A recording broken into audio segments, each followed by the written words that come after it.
Happy Families Podcast. It's the podcast for the time-poor parent who just wants answers now. G'day, it's Dr. Justin Coulson on the last day of the holidays. I'm here with Kylie, my wife, mum to our 6 kids, and this is the Happy Families Podcast. I don't know about you, but I'm in this really in-between feeling. I'm really excited for the holidays to be over, and at the same time, I'm really devastated the holidays are about to be over. It always surprises me, like every time this happens, because when we're in term, we just crave Relaxation.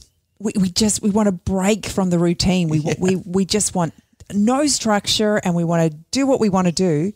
But we get to a certain point where we're in that no structure where we just crave structure and routine. And the kids feel it too. You watch them. Yeah. They get to a certain point where you can just see they just need that predictability back into their day and their routine. And it's even harder for parents who are still at work and they're trying to manage, because the kids have got no routine and structure, but the parents are trying to force it on them because they're like, hey, we've got to get out the door, we've got to do this, got to do that. It's a kind of a tough time. For parents of younger children, you'll know what we mean soon. Soon enough. Hey, I want to talk about something that I think is really important as school goes back.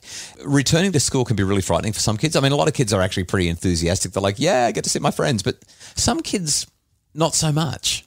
I had a really cute little conversation with Miss Emily the other day. Right. She looked at me really, really seriously and she said, Mum, am I going into grade 2? Really? Because holidays are over, it's back to school? Yeah, and she was really nervous about it. And I said, you are? I said, but not straight away. I said, we're going to go back to school. And I said, and you're going to have 10 whole weeks at school, and then we're going to have another big holiday, and then you're going to have another 10 weeks, and then it's going to be Christmas time. And I said, and after the big Christmas holidays, then you'll go into grade 2.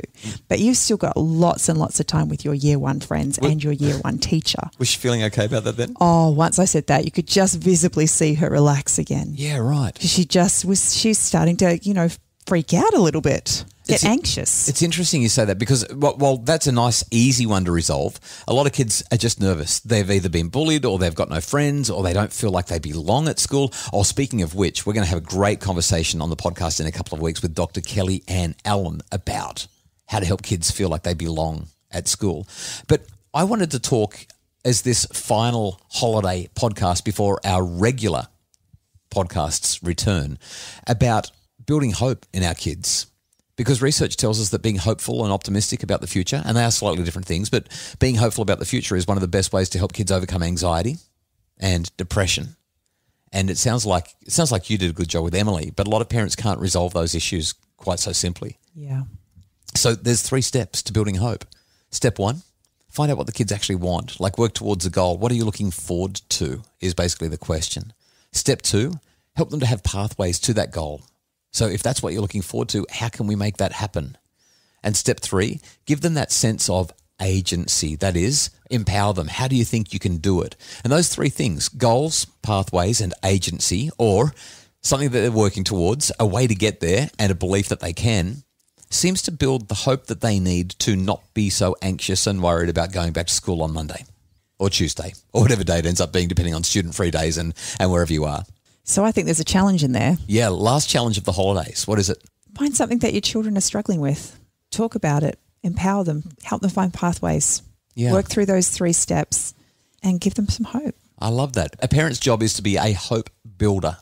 I love those words. Yeah. Hope builder. Well, we really hope that you've enjoyed the school holidays with your kids. If they're continuing because you're in a different state or because dates are different to Queensland holidays, continue to enjoy them, please. Our regular podcast schedule will return again on Monday. We can't wait to dive back into some big topics and spend a bit more time being meaty around them. But we hope that you've enjoyed the last 2 weeks of short, sweet ideas to make your family happier. The Happy Families podcast is produced by Justin Rulon for Bridge Media, and Craig Bruce is our executive producer. Hey, if you want more info about making your family happier, you can find it at happyfamilies.com.au.